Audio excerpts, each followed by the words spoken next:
choisi depuis toujours. Dieu, tu m'as béni et appelé avant ma naissance. Tu me tissais dans le silence. Y a-t-il de l'insouciance dans l'amour? Vous avez 4 heures. Je répète, y a-t-il de l'insouciance dans l'amour? Et vous avez 4 heures pour répondre à cette question. Chose à quoi je vais essayer de répondre en à peine 15 minutes, du moins je l'espère. Soyez indulgents avec moi si je dépasse le temps imparti. Dans sa pièce de théâtre appelée Les Justes, Albert Camus a écrit ceci. C'est cela l'amour. Tout donner, tout sacrifier, sans espoir de retour. Je répète, c'est cela l'amour, tout donner, tout sacrifier, sans l'espoir de retour. Alors il y a quelque chose de beau, mais aussi de dramatique dans cette phrase, à mon sens. C'est que par amour, on peut faire des choses inimaginables. On peut faire des choses impensables par amour. Et l'autre, la personne que nous aimons, elle peut être favorable à ces actes d'amour, mais elle peut aussi être totalement indifférente. Pourquoi? Parce que la vérité, c'est que l'amour, ça a toujours été une décision prise en toute liberté. Et c'est cela qui est dramatique et qui entraîne inévitablement certainement des blessures et des traumatismes. Parce que cet autre que nous aimons, elle ne nous aime pas comme nous l'espérons. C'est alors que beaucoup s'autorisent à aimer, que ce soit amicalement ou sentimentalement, voire même maritalement, parce que la vérité, c'est que pour ces personnes-là, aimer, c'est forcément synonyme d'abandon et de trahison. Comment donc en vouloir à ces personnes-là qui pensent de cette façon, quand ils ont vécu ce qu'on pourrait appeler, ce qu'on appellerait un vide intérieur, à savoir, on se lève un matin et on se pose la question, 2 questions. À quoi bon vivre? Et finalement aussi, qui suis-je? Pourquoi? Parce que la vérité, c'est que nous avons imaginé notre présent et notre avenir aux côtés de la personne que nous aimons. Si cette personne-là s'en est allée, alors ça veut dire que notre vie sur Terre peut ne pas avoir de sens. Face à ce constat, n'est-il donc pas plus sécurisant de se dire que l'amour n'est donc qu'une réaction chimique provoquée par le cœur humain? Oui, mais dans ce cas-là, si c'est uniquement une réaction chimique provoquée par le corps humain, pourquoi y a-t-il autant de personnes qui continuent à aimer, que ce soit amicalement, sentimentalement ou maritalement? Sommes-nous donc tous insouciants de tout ce que l'amour peut provoquer de mauvais? Sommes-nous donc tous naïfs de se lier d'amitié, de se lier sentimentalement ou de se lier maritalement? Suis-je moi-même naïf, et Ludivine, mon épouse, de même, d'avoir consenti ensemble, il y a bientôt 7 ans de cela, de s'unir par les liens du mariage? Moi, comme beaucoup d'entre vous ici. Si l'amour provoquerait autant donc de souffrance, pourquoi, encore aujourd'hui, nous cherchons à aimer encore et nous cherchons à aimer plus fort?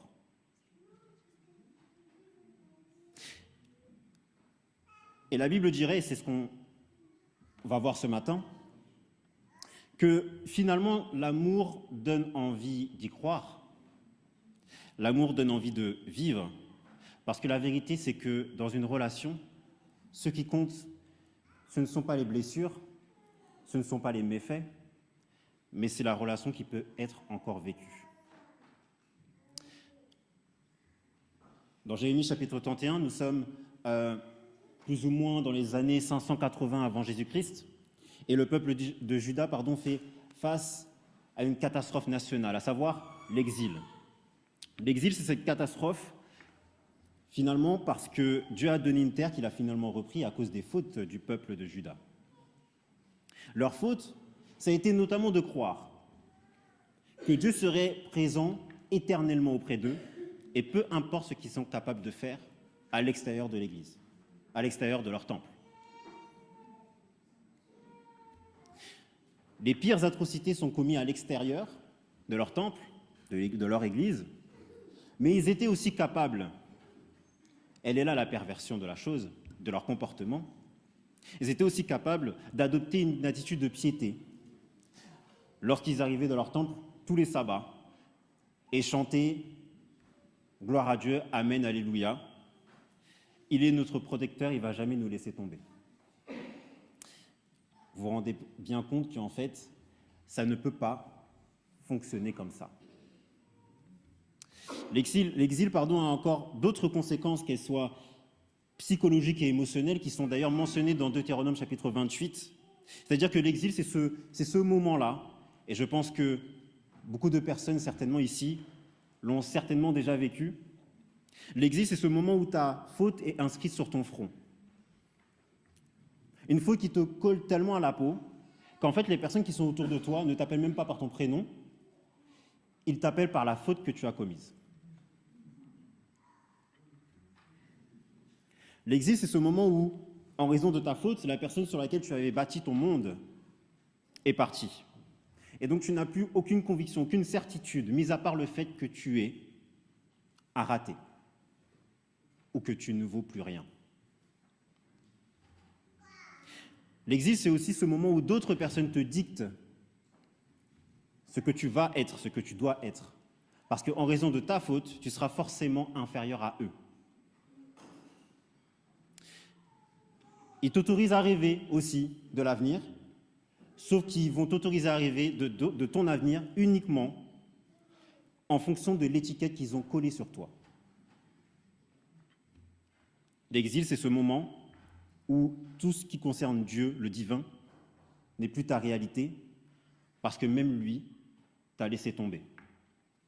Tu as prié inlassablement, tu as appelé, tu as crié même à l'aide, et manifestement, il ne t'a pas répondu. C'est dans ce contexte où Jérémie écrit ce chapitre 31, un chapitre qui parle, les chapitres avant qui parlent de moments difficiles qui sont liés à l'exil. Et c'est dans ces moments de dure solitude, de dure traversée du désert, que finalement, la relation entre le peuple et Dieu va renaître. D'ailleurs, c'est ce que le texte dit au verset 2. « Il a trouvé grâce dans le désert, le peuple qui a survécu à l'épée. Israël marche vers la tranquillité. » La vérité, c'est que pour retrouver une paix profonde, il faut très souvent passer par une profonde remise en question. Le moment idéal est le moment de temps de solitude et d'abandon. C'est dans ces moments d'intense questionnement que le Seigneur est peut-être bien plus proche qu'on ne le pense. Dans ces moments de réflexion intense, que peut-être que le Seigneur est beaucoup plus proche qu'on ne le pense. Pourquoi ? Pourquoi serait-il beaucoup plus proche de nous lorsqu'on se sent profondément seul ?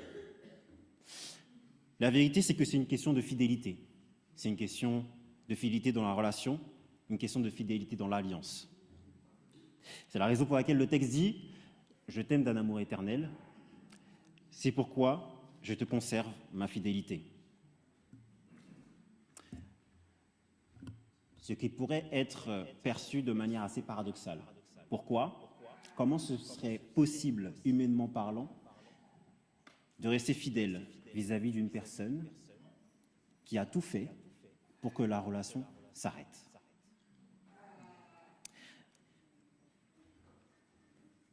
Ne serait-il pas finalement plus acceptable de continuer à être fidèle vis-à-vis d'une personne qui a tout fait pour que la relation perdure ? Pourquoi ? Auquel honneur on devrait être fidèle vis-à-vis d'une personne qui a tout fait pour que la relation s'arrête. Est-ce que ce serait pas plus raisonnable de laisser la personne assumer elle-même, toute seule, la responsabilité de ses propres actes? Humainement parlant, on se dirait, oui, ce serait bien de mettre un terme à cette relation. Parce que la vérité, c'est que c'est une question de respect vis-à-vis de notre propre personne. On ne va pas rester avec une personne qui fait absolument tout pour qu'on la laisse tomber. Parce que finalement, nous avons aussi autre chose à faire que de perdre notre temps à espérer que cette personne-là ouvre les yeux sur tout ce qu'on était capable de faire pour elle. Et puis de toute façon, c'est elle qui a rompu la relation de confiance. Donc c'est à elle d'en assumer les conséquences. Et puis moi, de toute façon, j'ai le droit d'aller voir ailleurs. Parce que la relation n'existe plus. Alors oui, pour nous, humains, ce serait normal, ce serait logique, finalement, de penser de cette façon. On est d'accord? Alors pour Dieu, Dieu n'a pas la même nature que nous. Dieu ne réfléchit pas de la même façon. Être divinement fidèle, c'est tout faire pour que la relation perdure, jusqu'à continuer à être proche de la personne qui est aimée, même lorsqu'elle devra faire face aux conséquences de ses propres actes. Être divinement fidèle, c'est tout faire pour que la personne se sente aimée inconditionnellement, malgré ses défauts, malgré toutes les fois où elle a fauté. Et au final, Dieu a consenti à être fidèle à la relation, dans la relation avec chacun d'entre nous, pour que finalement chacun d'entre nous, nous puissions l'aimer en retour. Et pour cela, il a consenti d'accepter de porter non seulement les conséquences des actes des hommes, mais aussi toutes les fois où l'homme a considéré que Dieu l'avait abandonné. Comme cela a été mentionné, et je pense que vous connaissez tous ce verset-là, dans Jean chapitre 1er, verset 29, on ne va pas le prendre maintenant parce qu'on le connaît tous, à savoir « Voici l'agneau de Dieu qui ôte les péchés de l'humanité ». Vous savez, en grec ancien, les verbes ont plusieurs sens. Le verbe « ôter » a cette particularité d'avoir plusieurs sens. Par exemple, faire disparaître, emporter, mais aussi, et c'est ce qui est charnière ici, prendre sur soi. Alors on pourrait relire le verset comme cela. Voici l'agneau de Dieu qui porte sur soi les péchés de l'humanité. Au final, c'est cela la fidélité divine. Ne pas tolérer les mauvais actes des êtres humains, mais s'empresser de les pardonner, jusqu'à accepter de s'en rendre responsable. Se rendre aussi responsable toutes les fois où l'homme a crié à l'aide et que manifestement, il n'a pas vu de secours.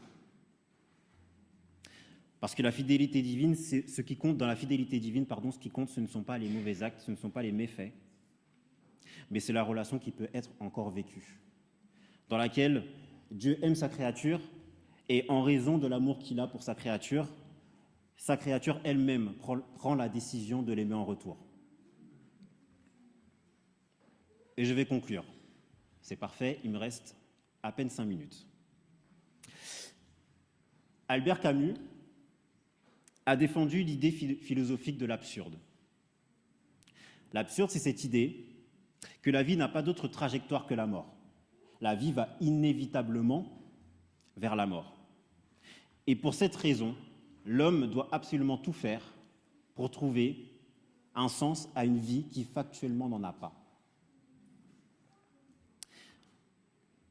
La Bible, elle, propose l'amour. Parce que finalement, comme Albert Camus dit qu'il faut se révolter, c'est ça la révolte.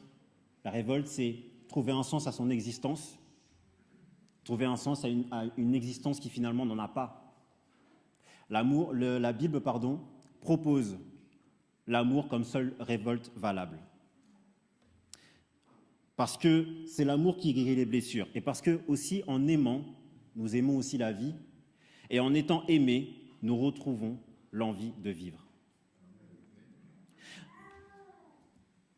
L'amour donc n'a rien de naïf. L'amour n'est donc pas uniquement une réaction chimique de l'être humain. Il n'y a donc rien de naïf de se lier amicalement, sentimentalement, voire maritalement. Pourquoi ? Parce que c'est probablement, certainement, inévitablement, la manière la plus noble de rendre la vie plus belle. Il y a donc de la sagesse dans la folie de Dieu, de se porter responsable des méfaits de tous les êtres humains. Parce qu'avec cet acte, il prouve qu'aimer et être aimé donne du sens à une vie qui finalement, fondamentalement, factuellement, n'en a pas. Et cet acte inspire depuis des millénaires des êtres humains à se réunir chaque sabbat ou chaque dimanche, peu importe, mais c'est à se réunir quand même pour donner un culte vis-à-vis de la personne qui a consenti à porter cette responsabilité sur lui des méfaits des êtres humains. Encore aujourd'hui, encore en France, je ne sais pas si vous l'avez vu, mais il y a une explosion des baptêmes dans les églises catholiques. Il y a une explosion de demandes d'études bibliques aussi. Pourquoi ? Parce que finalement, aimer signifie croire, et croire donne du sens à l'existence. C'est aussi parce qu'il a porté la responsabilité de nos fautes que nous sommes tous ici présents aujourd'hui et que nous espérons être présents les prochains cultes. Et alors que nous allons partager la scène et nous allons nous laver les pieds, je nous invite à nous souvenir de la volonté de Dieu de porter sur soi les mauvais actes de tous, afin que la relation continue avec lui. Une relation dans laquelle nous nous savons aimer et qu'en conséquence de cela, nous sommes capables d'aimer en retour. Parce que malgré le fait que la vie mène inévitablement vers la mort, l'amour donne envie de vivre cette vie, en ayant la conviction d'être aimé et aussi en aimant, le tout sans condition. Amen. J'invite à celles et ceux qui souhaitent participer au lavement des pieds de rejoindre les salles respectives et le programme va suivre son cours.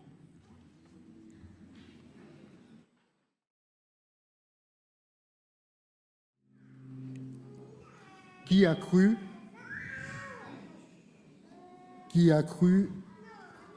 à ce qui nous était annoncé? Qui a reconnu le bras de l'Éternel? Il s'est élevé devant lui comme une faible plante, comme un rejeton qui sort d'une terre desséchée. Il n'avait ni beauté, ni éclat pour attirer nos regards, et son aspect n'avait rien pour nous plaire.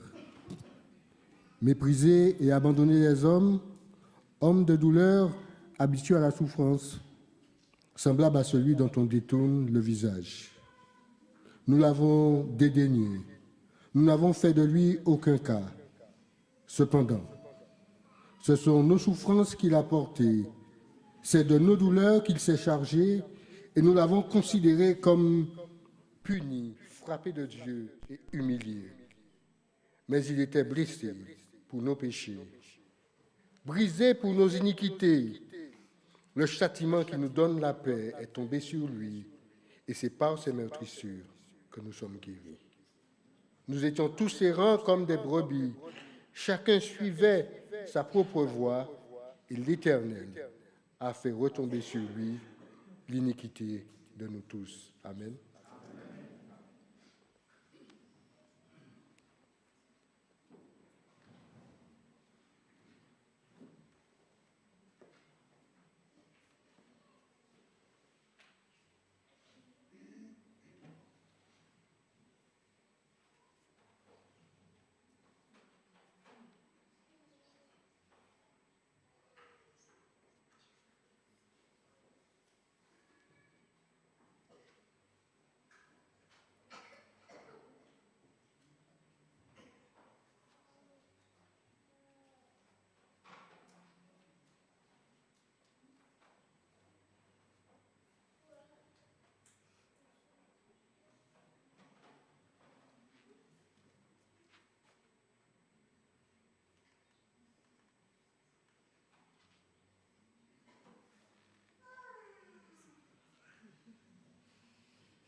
3 jusqu'au verset 25.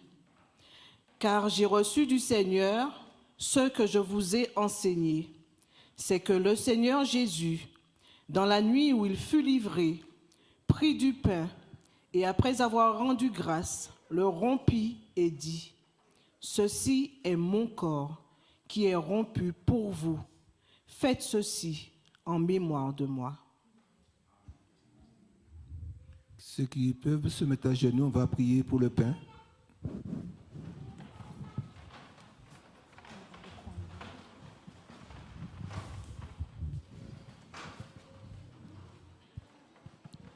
Dieu Tout-Puissant, nous voici à genoux à tes pieds à cet instant. Tu vois, Seigneur, nous sommes donnés à toi et tu es présent parmi nous. Nous te demandons, Seigneur, de nous fortifier, de nous faire du bien. Tu nous as laissé cet exemple de nous abaisser les uns des autres, de nous humilier chacun face à face, Seigneur.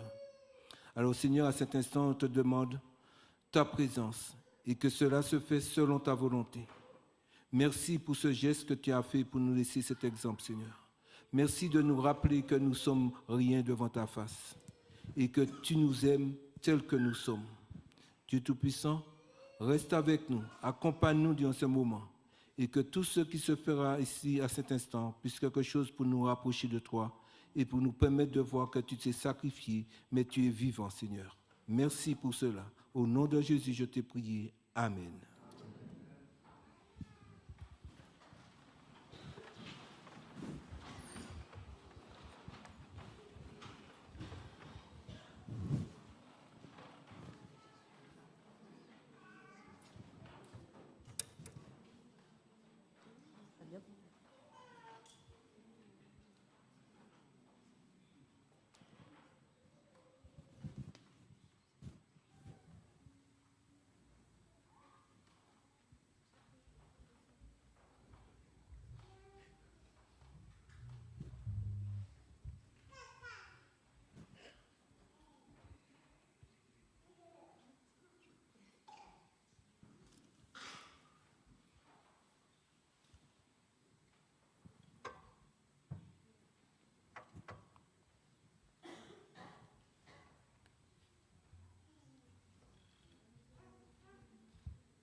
Pendant la distribution du pain, nous chanterons « À tes pieds, ô divin Maître ».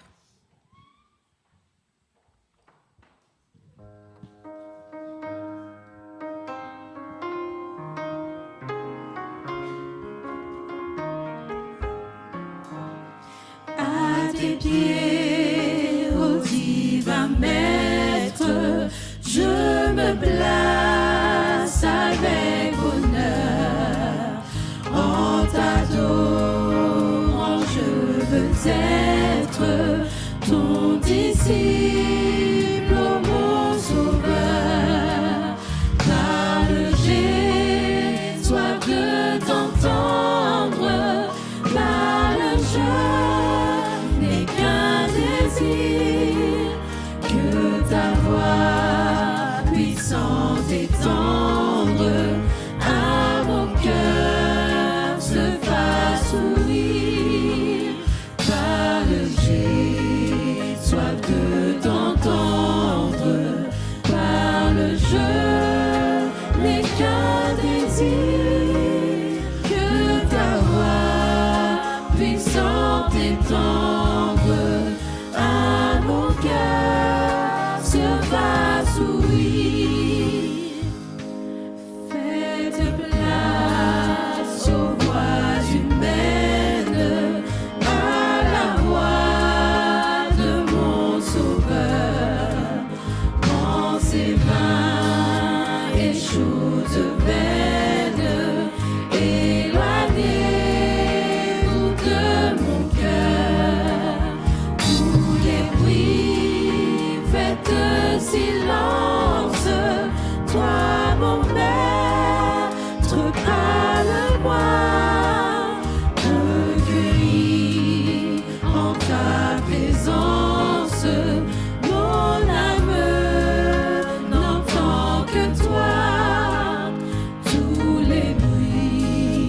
faites silence.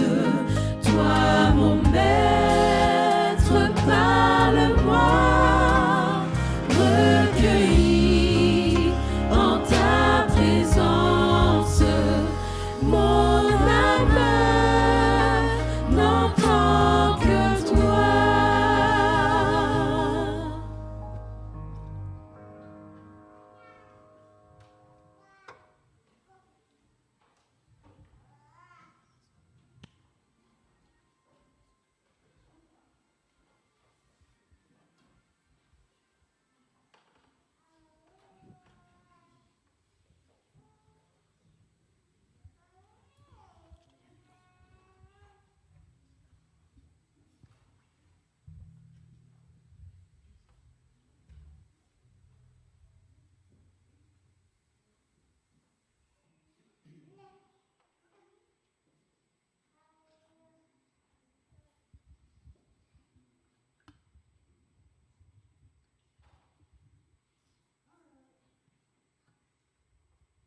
Est-ce que tout le monde a été servi? Mangeons ensemble.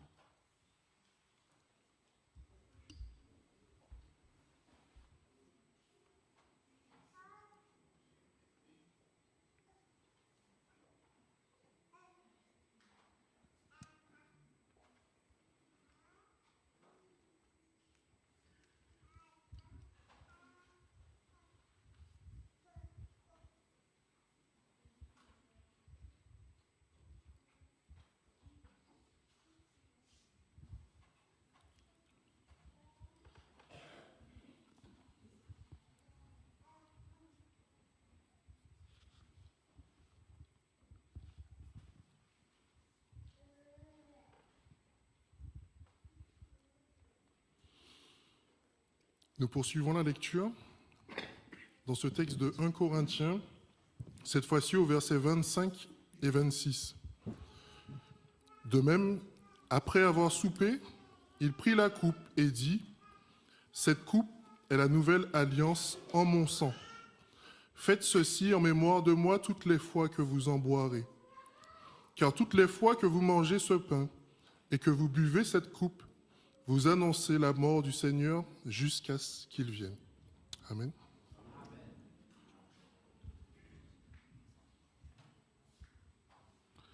Prenons la position qui sied pour pouvoir prier.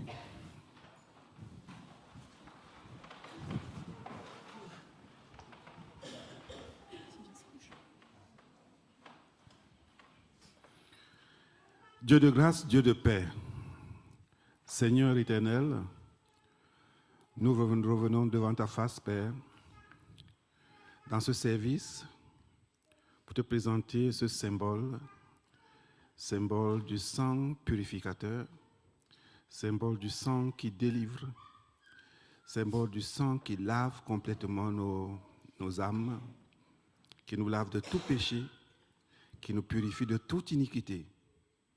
Comme tu nous l'as dit, Seigneur, nous le faisons. Et nous voulons le faire d'un cœur sincère. Nous voulons le faire avec cette promesse que tu mets toujours dans nos vies, que tu es avec nous et que tu nous accompagnes. Alors permets donc, Seigneur éternel, qu'en buvant de ce vin, qui est un vin qui nous purifie, Seigneur, symbole de ton sang purificateur, de ton sang qui nous délivre, de ton sang qui nous lave complètement de toute iniquité, afin que nous soyons vus comme justes devant ta face. Aide-nous, Seigneur éternel, à prendre ta promesse au mot et que nous puissions, Père, avoir la certitude que ce que tu as dit est vrai et que nous le vivions tous les jours, dès maintenant, jusqu'à ce que nous puissions avoir cette occasion de boire encore de ce vin dans le ciel. Que ta paix soit avec nous, alors que nous buvons au nom de Jésus-Christ. Amen.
Pendant le service du vin, nous chanterons « La voix du Seigneur m'appelle ».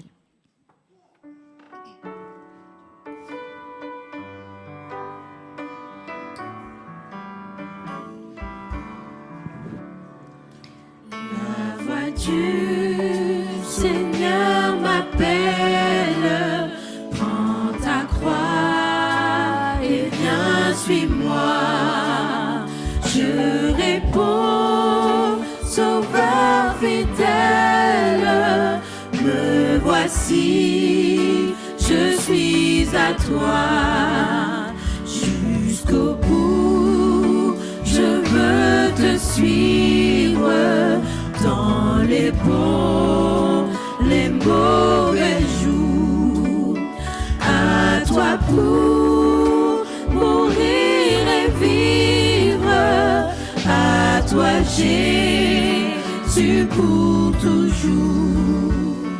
Mais le chemin du calvaire est étroit et périlleux. C'est un chemin solitaire, difficile et ténébreux. Jusqu'au bout, je veux te suivre dans les bons, les mauvais jours. À toi pour mourir et vivre, à toi Jésus pour toujours. Il faut quitter ce qu'on aime, savoir être mal jugé, endurer l'injure même du monde, être méprisé. Jusqu'au bout, je veux te suivre dans les bons, les mauvais jours. À toi pour mourir et vivre, à toi Jésus pour toujours.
pendant le ramassage des vers, nous allons reprendre la 4e strophe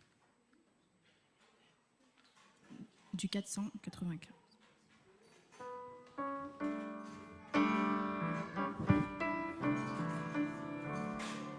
Oui, perdre sa propre vie, consentir à n'être rien, n'avoir qu'une seule envie, aimer Jésus le seul bien, jusqu'au bout. Je veux te suivre dans les bons, les mauvais jours. À toi pour mourir et vivre. À toi Jésus pour toujours. Jésus donne grâce et gloire.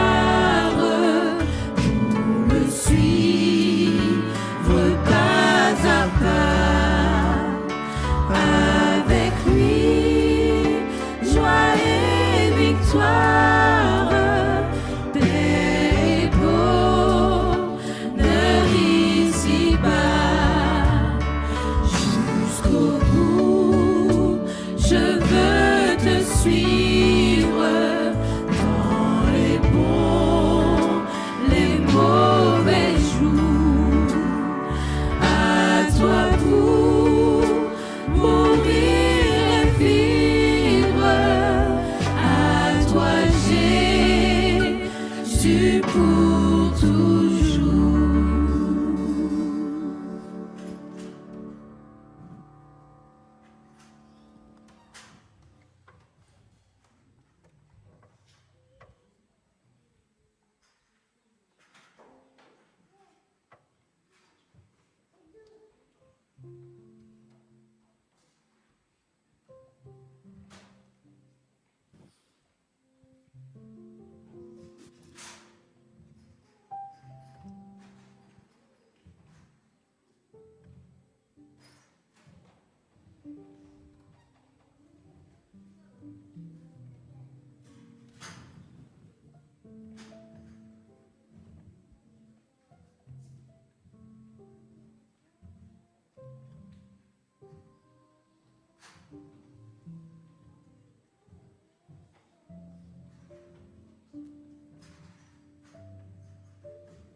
Je vous invite à tous vous lever et nous chanterons Il va bientôt venir.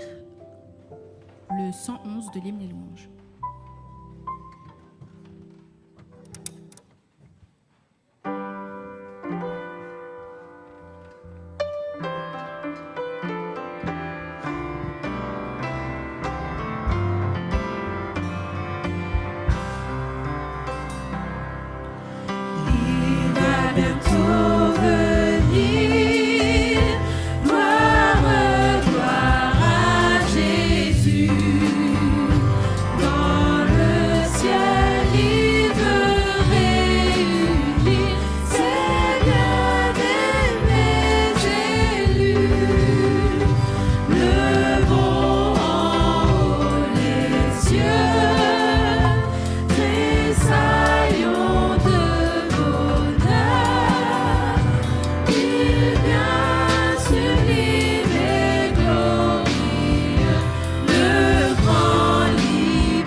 Inclinons la tête pour la prière.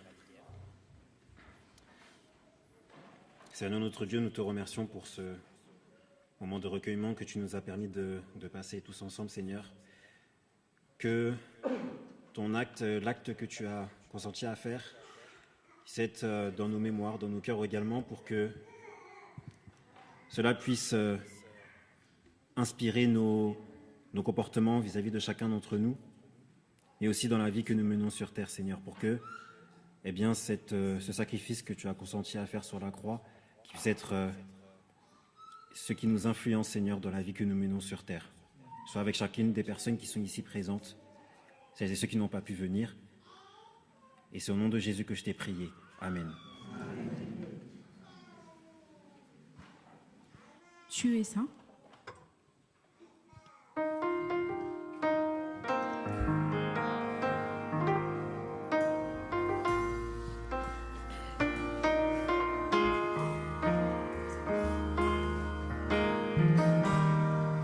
Tu es saint.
et les anges acclament. Tu es saint, l'univers proclame. Tu es saint, tu es glorifié. Dieu très saint, à jamais tu es saint.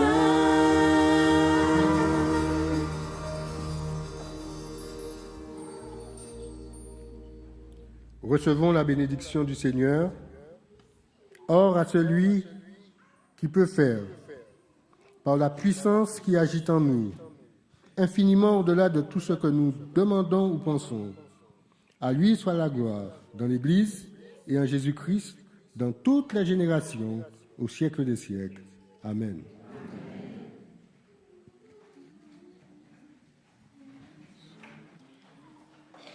Afin de clore ce culte et pour vous accompagner vers la sortie, nous chanterons « Il n'y a rien dont j'ai besoin ».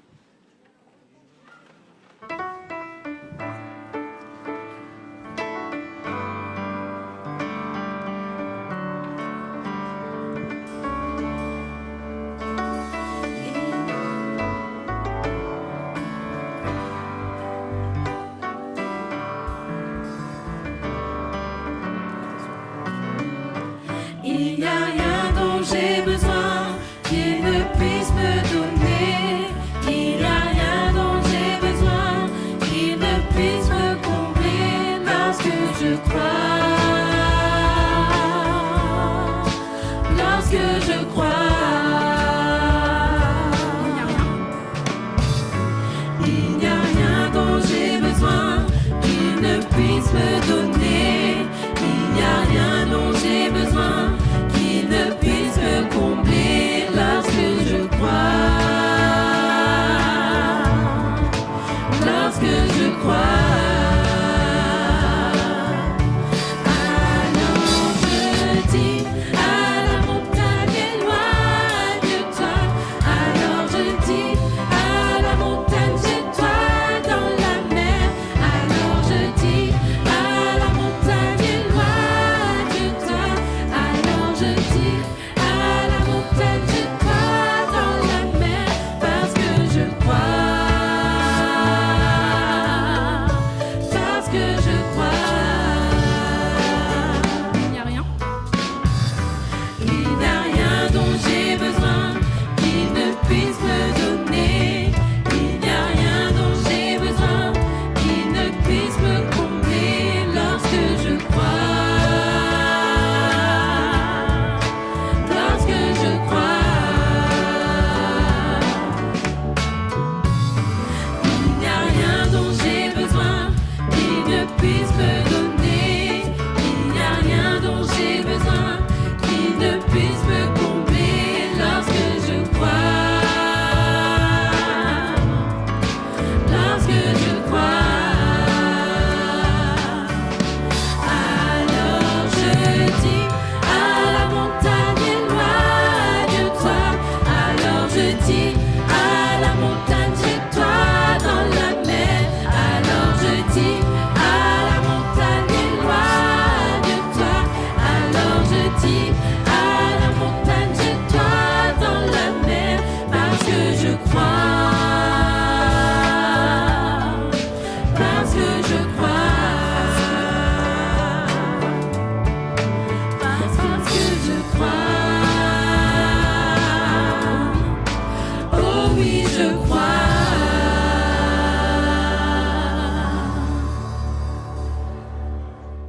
Dieu éternel, je sais que tu m'aimes, tu es mon Père, je suis ton enfant.